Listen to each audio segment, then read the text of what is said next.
Alors, l'association Amateurs Maladroits donc, a été créée par Michel Costaguto. Alors le nom c'est un bout d'une chanson de Pierre Eliane, voilà, qui parlait des amateurs maladroits. Ça a beaucoup plu à Michel Costaguto qui a donc donné ce nom-là à son association.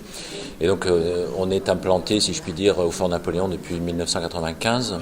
On trouve pas mal de définitions de l'humour et beaucoup de gens confondent souvent humour et comique.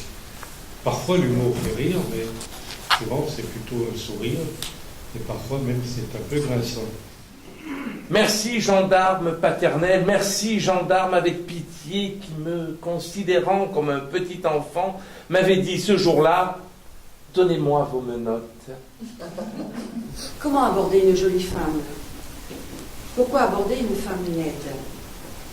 Il y a un seul cas où il est convenable d'aborder une femme laide.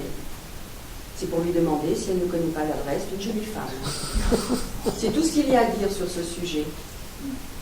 Pour aborder une jolie femme, il faut à tout prix éviter les lieux communs de la drague qui vont de vous habitez chez vos parents, vous venez souvent ici, en passant par... On a déjà vu des comme ça. C'est encore plus pire. Non, on ne dit pas plus pire, on dit c'est pire et ça suffit. Maman, je ne peux pas me relever. Je ne peux pas, Baptiste.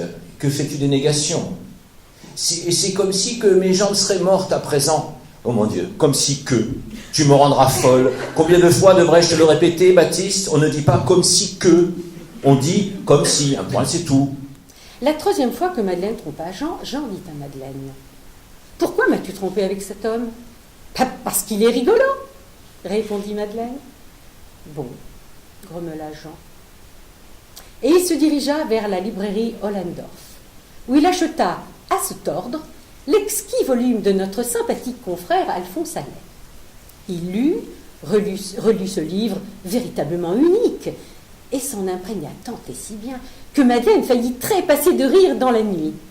Pour les obstinés du vagin et la femme à la croupe d'acier qui vous donne envie d'être une perceuse à percussion. C'est dire que des myriades d'hommes vont se les disputer. Serge Baudot. Donc justement, il ne faut pas confondre le comique et l'humour. L'humour souvent ne fait pas rire, il fait simplement sourire. Donc l'humour, c'est une façon de prendre les choses, c'est une attitude devant la vie. Et même si parfois c'est assez drôle, c'est parfois aussi il y a un humour noir.